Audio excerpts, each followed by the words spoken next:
Hello student, आज हम फिर ले रहे हैं चैप्टर केमिकल काइनेटिक्स। बट आज जो हम कवर करने वाले हैं वो क्या है, कॉम्पिटिटिव क्वेश्चंस जो कि डिफरेंट कंपटीशन एग्जाम्स में पूछे गए हैं, जैसे जी मेंस, जी एडवांस एक्सेट्रा, राइट।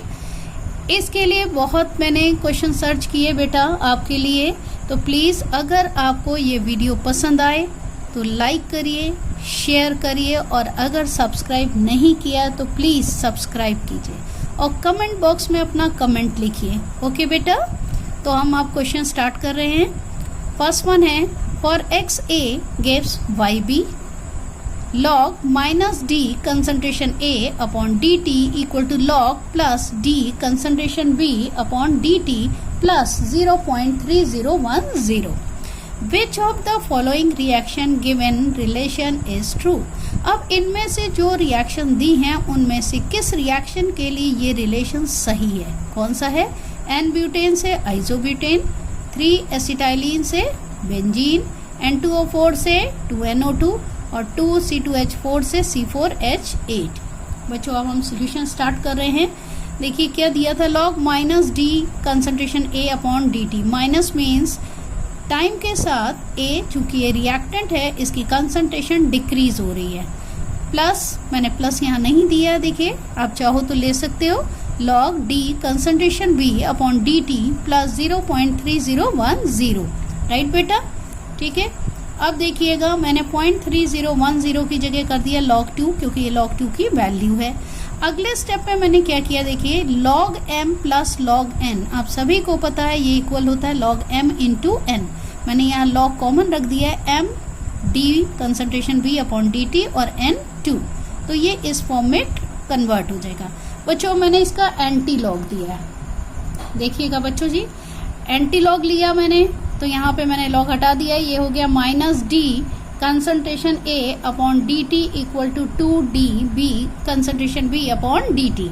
अब बच्चों मैंने क्या किया है, 2 को हम इधर डिनोमिनेटर में ले आए हैं, तो ये हो गया minus 1/2 D concentration A upon D T equal to D concentration B upon D T. अब बच्चों अगर आप इसको ध्यान से देखे हो तो ये फोर्थ रिएक्शन के लिए सूटेबल है। कैसे?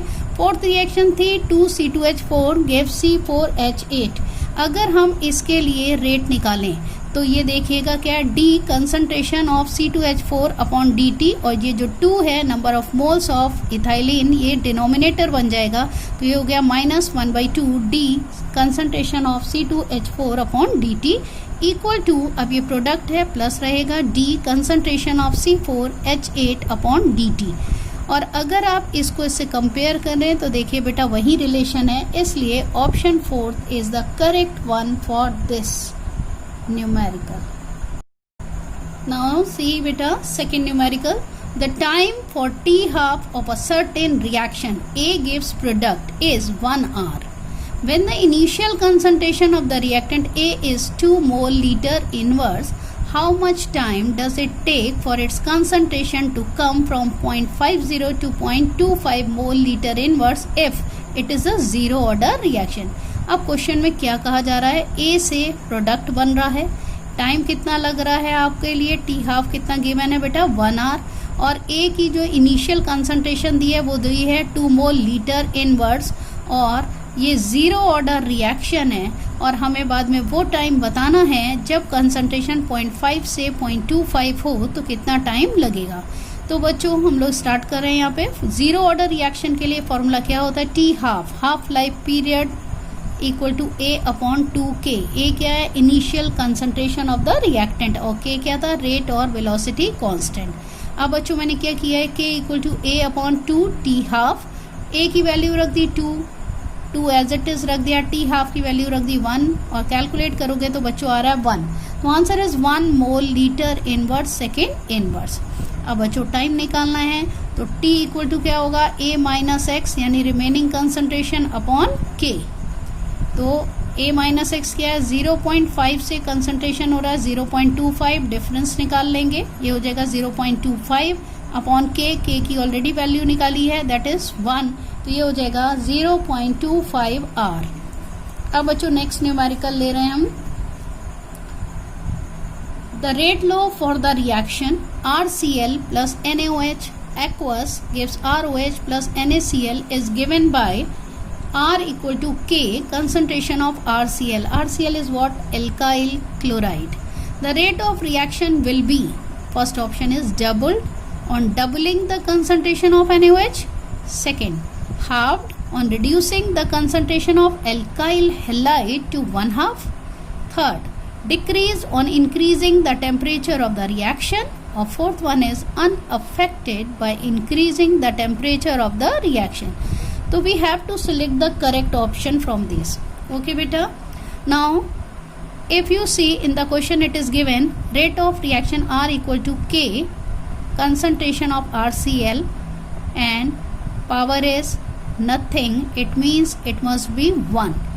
Now for second condition R2 K, RCl की वैल्यू क्या की है? Just half. तो RCl अपॉन 2 कंसंट्रेशन, ये power again 1. From equation 1 and 2 मैंने क्या किया? Equation 1 divided by equation 2. K gets cancelled, RCl concentration gets cancelled, so R1 by R2 equal to 2, so R2 equal to R1 by 2.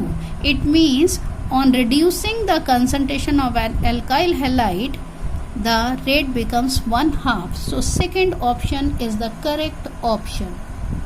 बेटा ये numerical देखेगा, ये जी एडवांस में 2019 में आया है, डिफरेंट टाइप का न्यूमेरिकल है. बस इस तरह के न्यूमेरिकल जनरली जो है जी मेंस या एडवांस में पूछ लिए जाते हैं. तो क्वेश्चन मैं पढ़ रही हूँ. In the decay sequence 92 uranium 238, जब उसमें से X1 पार्टिकल निकल रहा है, then it convert into 90 thorium 234. X2 particle निकला, it becomes an 91 protactinium 234. X3 निकला तो इट कन्वर्ट्स इनटू Z234, और जब X4 निकला तो it becomes 90 thorium 230. X1, X2, X3 and X4 are particles or radiation emitted by respective isotopes. So you have to choose the correct answer. ये मैंने फिर से क्वेश्चन लिखा है बेटा, और options which are given, X3 is gamma ray, X1 will deflect towards negative charged plates, Z is an isotope of uranium, X2 is beta particle. Okay बेटा.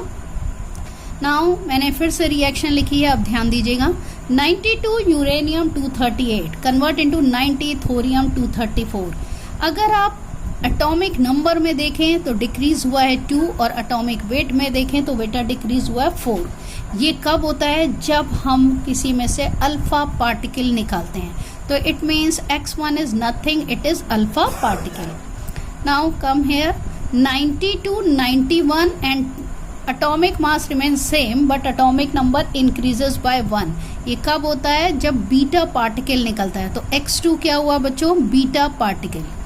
Now 91 से हो गया 92 Z, और 234 एज इट इज रहा atomic mass, so it is again beta particle.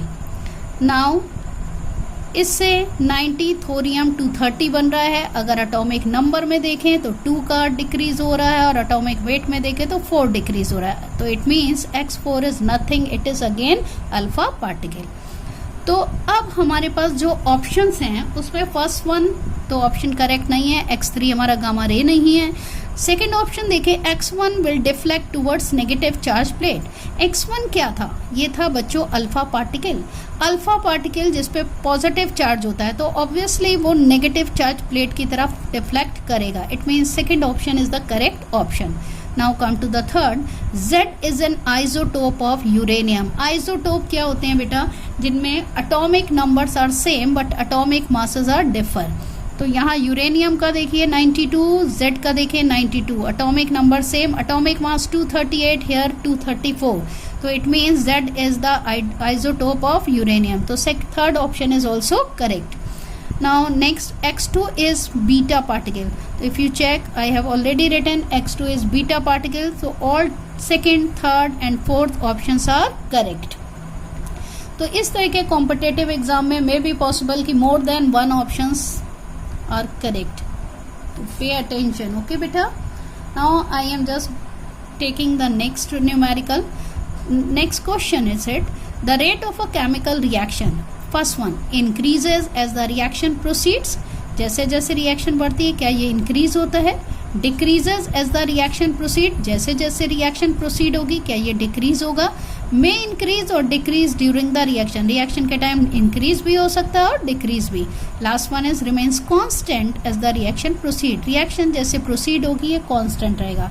तो remember again कि rate of chemical reaction depends upon the concentration of the reactant, और reactant की कंसंट्रेशन टाइम के साथ साथ डिक्रीज होगी, इसीलिए rate of reaction also decreases with increasing time. बच्चों नेक्स्ट न्यूमेरिकल लेते हैं, देखिएगा क्या है। At 518 degree Celsius the rate of decomposition of a sample of gaseous acetaldehyde initially at a pressure of 363 torr was 1 torr second inverse when 5% had reacted and 0.5 torr second inverse when 33% had reacted. So find the order of reaction.